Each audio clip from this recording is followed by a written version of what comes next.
A Embrapa Cerrados lançou novas cultivares de mandioca para a indústria de farinha e fécula, como o primeiro especialmente desenvolvido para as condições do Cerrado brasileiro. Sobre este assunto, eu converso agora com o pesquisador da Embrapa Cerrados, Eduardo Alano.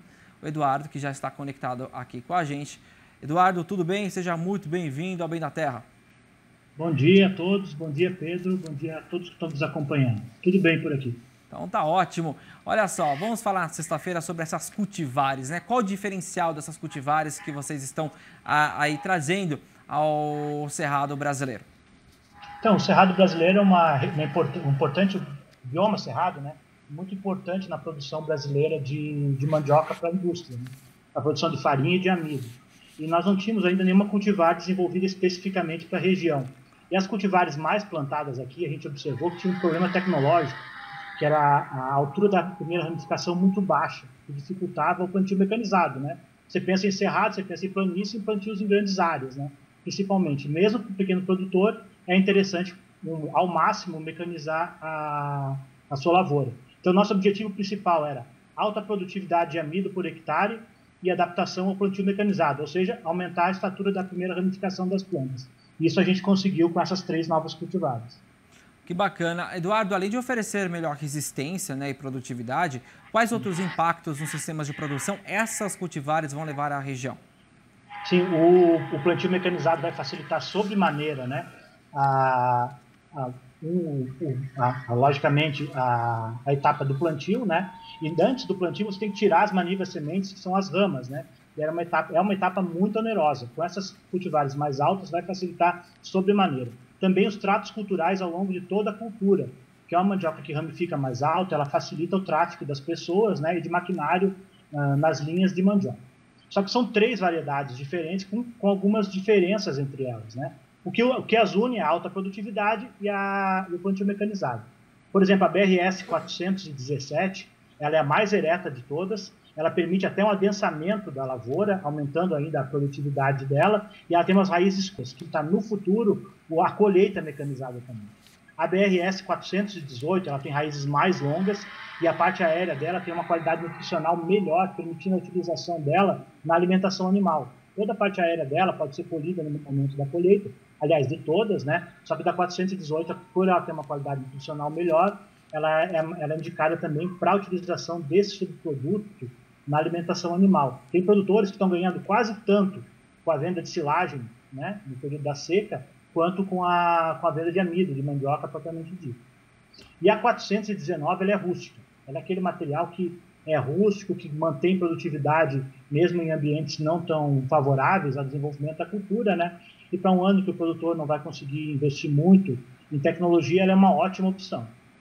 Nossa, que interessante. Então, essas cultivares, elas atendem várias necessidades dos produtores, né? Assim também como na indústria. Eu queria que você abordasse um pouco mais essa questão dessas diferenças, né? E de que forma elas vão se enquadrando. Você disse na relação à alimentação animal, também disse em relação à indústria, mas isso vai atender de cada produtor, né? Como é que vocês estão avaliando também na questão da indústria, né? De que forma essas cultivares vão atender essas necessidades? Então, isso foi uma questão que a gente levou em consideração desde o início. Se for ver os pontos onde nós fizemos os testes inicialmente, sempre foram junto a produtores, não só produtores de mandioca, mas também os que industrializam a cultura, né? Por exemplo, em Bela Vista de Goiás, nós trabalhamos com a cooperativa de Pará, que produz farinha e mandioca. São 50 famílias, 50 cooperados que produzem farinha e mandioca. Inicialmente, nós estávamos testando 14 clones.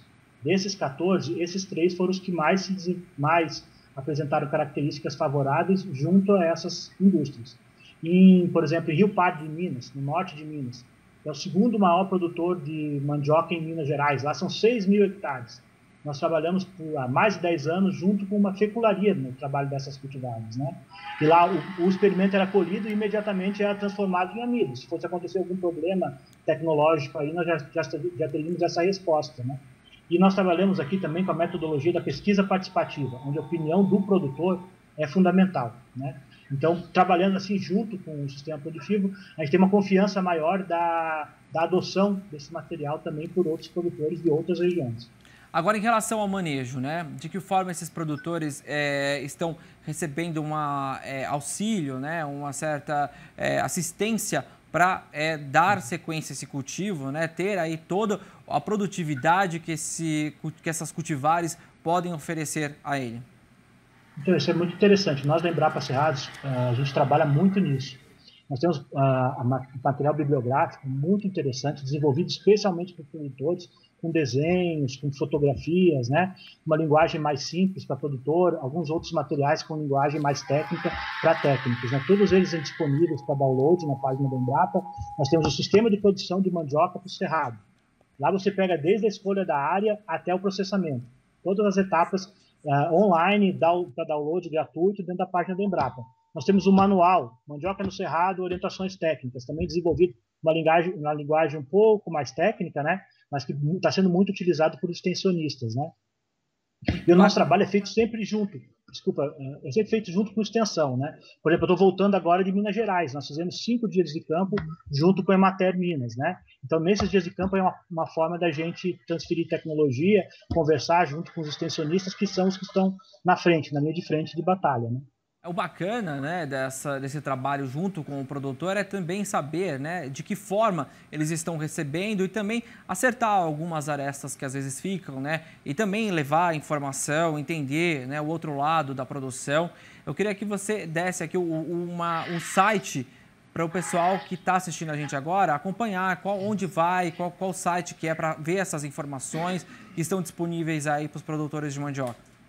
Sim, no site da Embrapa Cerrados nós temos todas essas publicações disponíveis, né? Lá também os produtores vão encontrar o meu e-mail, o e-mail do meu colega Josefino. Só entrar em contato com a gente que a gente está disposto a auxiliar no que for preciso. E nessas conversas com os produtores, né? O que vocês têm notado de principal dúvida ainda em relação a essas cultivares? A principal dúvida, eu vou levantar até, acho que é um ponto especial para a gente conversar aqui, que é a disponibilidade de material genético, Pedro, porque mandioca é uma cultura que por muito tempo foi negligenciada no Brasil, né? E agora está voltando com força, né? É uma cultura nativa do Brasil, é muito importante economicamente aqui para o Brasil, né? Tanto do ponto de vista social quanto econômico. E nós não temos um mercado ainda muito estabelecido de comercialização de material genético com qualidade, Pedro. Então, a Embrapa, o que nós estamos fazendo? Tanto nós quanto a Embrapa Mandioca Fruticultura, né? Que Curvo das Almas, agora todo o material genético desenvolvido pela Embrapa é ofertado para licenciados que comercializam esse material. Eles têm disponibilidade para enviar para o Brasil inteiro. Só que inicialmente em quantidades menores, porque não tem como eles multiplicarem muito, porque eles não têm certeza da procura por esses materiais, né? Então nós estamos incentivando sobremaneira os produtores a comprarem material licenciado. Eu já fiz uma pesquisa na internet dos materiais de mesa que nós lançamos em 2015, os materiais biofortificados de polpa amarela e de polpa rosada. Eu encontrei em sites na internet vendendo material da Embrapa sem ser licenciado. E aí acontece do produtor me ligar, eu comprei a 399, que era um material de mesa, né, que era polpa amarela, plantei e deu polpa branca. Eu falei, com quem que você comprou? Aí não era um licenciado. Então, a gente recomenda para os produtores, né, que procurem os licenciados para adquirir esse material genético com qualidade sanitária, qualidade genética, para iniciarem os seus cultivos, né? Essa é a grande dúvida, é onde conseguir o material genético. E uma vez tendo o material genético, nós temos o sistema de produção já definido para cada um deles. É muito simples, né? Entrar em contato com a Embrapa para ter essas informações, né? Sindicato Rural também está aí para isso. Agora, o problema de você comprar algo que tem uma origem duvidosa ou que não tem uma origem lá definida, traz esse tipo de problema, que é até um risco, né, a pessoa comprar um produto que esteja assim, em piores condições, né? Pode até fazer algum mal, né, para a pessoa, para o consumo, qualquer coisa similar. Por isso que a gente sempre pontua essa questão de sempre ter um produto legal, né, um produto que tenha origem lá certificada. E o pessoal da Embrapa trabalha dia e noite para levar produtos aí, fazer pesquisas, né? A gente acabou de falar, está trazendo aqui para vocês pesquisas novas, cultivares novas que estão levando a produção, elevando a produção, a produtividade nessas regiões. E exatamente isso que eu queria alavancar com você agora é a questão da produção, da produtividade. Isso, de fato, deve mudar o cenário também, né? Os produtores vão se interessar mais, porque são cultivares que oferecem uma produtividade melhor, resistência. Você já tem notado um interesse maior também? Exatamente, essa questão dela ter essas características tecnológicas, né, que permite um plantio, por exemplo, mecanizado mais ágil, para facilitar, por exemplo, aquele produtor que quer aumentar a sua área, né, que tenha mercado para aumentar a sua produção, né, assim como o pequeno produtor, Pedro. Por exemplo, pode ter um pequeno produtor que ele precise só de 40 toneladas de mandioca por ano, que é a área, é a quantidade que ele tem capacidade de processar, e é o mercado dele, ele não quer expandir essas 40. Só que você plantar uma variedade com baixa produtividade, você vai ter que plantar 4 hectares, 3 hectares. E aí você vai ter capina para 3 hectares, vai empatar 3 hectares da sua terra, vai ter uma mão de obra maior e vai produzir 40 toneladas de raízes. Se você pegar uma cultivar melhorada, por exemplo, ele vai plantar apenas 1 hectare. Ele vai com 2 hectares para outra cultura, vai diminuir a mão de obra. Então a gente tem esses dois cenários. O cenário daquele que tem mercado e quer aumentar, quer expandir a produção, né? Ele pode, numa mesma área, produzir mais, como aquele que tem a quantidade que ele produz, ele sabe que ele não quer aumentar muito, né, Pedro? Acontece assim na agricultura familiar, ele produz vários produtos e a mandioca é um deles, né? Ele não quer aumentar tanto a área, então, na verdade, ele consegue diminuir a área e manter a produtividade, a produção, né? Com certeza. Então, dois cenários diferentes e muito interessantes do ponto de vista social e econômico. Exatamente. E traz aí essa diversificação também, que é importante, porque o produtor consegue ter uma rotação e também levar produção, né, e consumo ali para a região, alavancar nessa questão. Eduardo, muito obrigado pela sua participação. O pessoal de casa está interessado, a gente colocou aqui embaixo para vocês, o endereço é www.embrapa.br/cerrados. Está aí o site aqui da Embrapa para você que está interessado nessas cultivares e também conhecer um pouco mais desse trabalho. Eduardo, muito obrigado pela sua participação. Um excelente e produtivo dia. Obrigado a todos, bom dia a todos. Estamos à disposição na Embrapa Cerrados. Valeu, um abraço, até mais.